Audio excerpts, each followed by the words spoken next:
So the first area formula you can use for pretty much every area problem.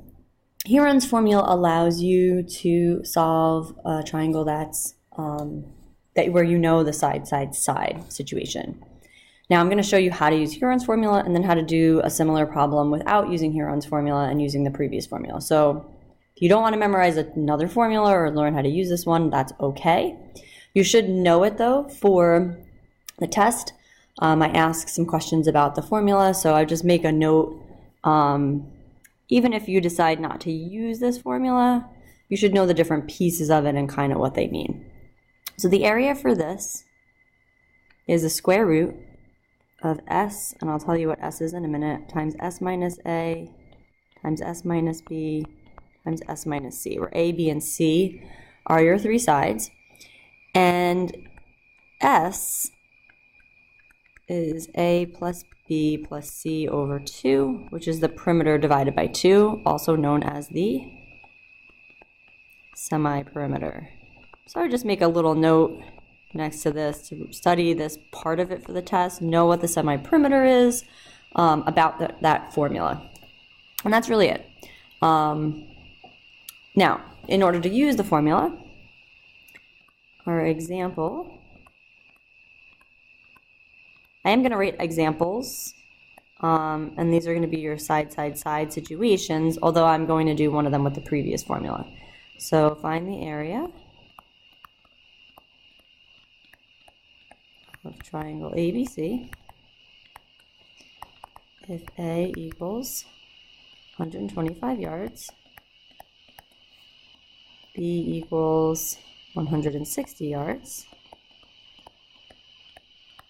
and C equals 225 yards. And I'm just going to write with Heron's formula. Now, I'm not going to specify which formula you should use down the line for this, but we are going to use Heron's for this one. So first thing you would do with Heron's is find your semi-perimeter. Now this one will come out nicely, but I'm going to show you something you can do to make it much easier to type this in, and also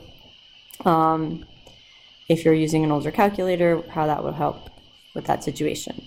So we would get that answer, comes out to 255. So you would plug the whole thing in, get 255.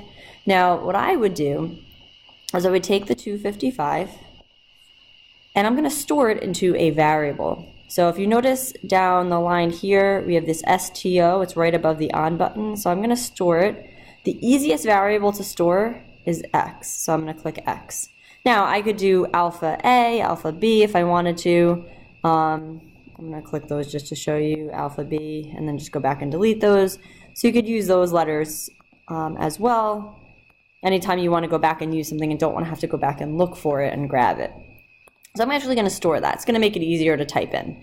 And then I'm going to plug it into my formula. So the area is going to be the square root of 255 times 255 minus 125, 255 minus 160, and 255 minus 225.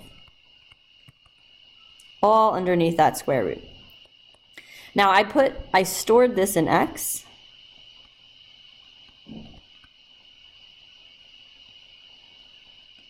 Again, you can do that, not do that, that's your choice. But then when I go to do this, now I'm going to do square root, and then I'll do, oops, let's try that again. We're going to do X times X minus 125. The 255 is actually a little tricky because it looks like 225. So by storing it in X, you also will avoid making a mistake with this next part. Getting over carried away with hitting these parentheses here. So minus 225. And then instead of X, if you wanted to put in the 255, that would be fine. But if it's something that's rounded, it's much easier to store it into that variable and then use the variable. And we'll get that answer of 9719.95 yards.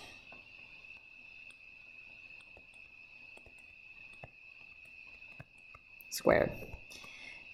Now that storing technique is something that you might want to use for one of the application problems you'll do later where you have to get to missing sides and then use those to help with finding the semi-perimeter and using this. So you might want to store it in multiple different variables using the alpha button as an option.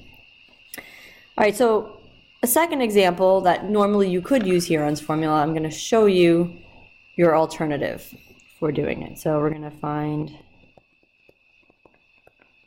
the area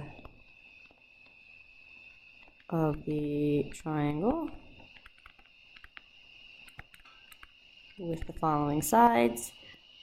A is equal to 4 meters, B is equal to 3 meters, and C is equal to 6 meters. And this one we're going to do with law of cosines and the other area formula. Now be very careful that you use the correct function for this. I can really find any angle, so I'm going to find angle C. You can do any one. So I'm going to do C squared is equal to, or 6 squared, or C squared is equal to 4 squared plus 3 squared minus 2 times 4 times 3 cosine of C. I do a couple of quick calculations. Remember with cosine, to find an angle, you have to do 3 calculations. So it's a little more work to do it this way than to find that semi-perimeter, but you don't have to memorize a new formula, so that is a plus of the situation. And we get angle C is equal to 117.28. I'm actually going to find that in the calculator in a minute. And then we would do the area as 1/2 times 3 times 4 sine of 117.28. Now, if you go with this method, you have to be very careful. Notice cosine, sine. Similar because of the whole idea of the side angle side, but you need to be very careful that you use the correct trig function for each of these formulas.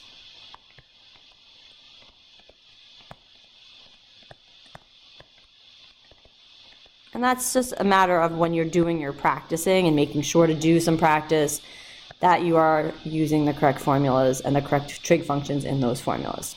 All right, so I'm going to go to the calculator. I'm just going to go to that last step and do, was it 11 over negative 24? I probably should have done inverse cosine right away. We'll do inverse cosine of that here.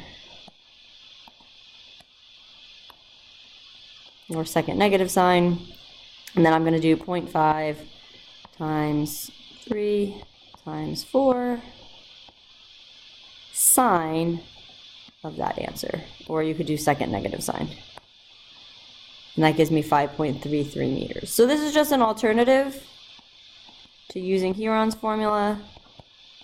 So if you would rather only do the one formula, the 1/2 AB sine C, go for it, and then you just have to use law of cosines in conjunction with that. If you want to try to use Heron's formula, then when you're doing your practice, make sure that you use Heron's formula for those side examples. All right, that's it. So you will now either work on practice in class after watching these videos, or if you watch these videos for homework, you'll do the practice the next class period.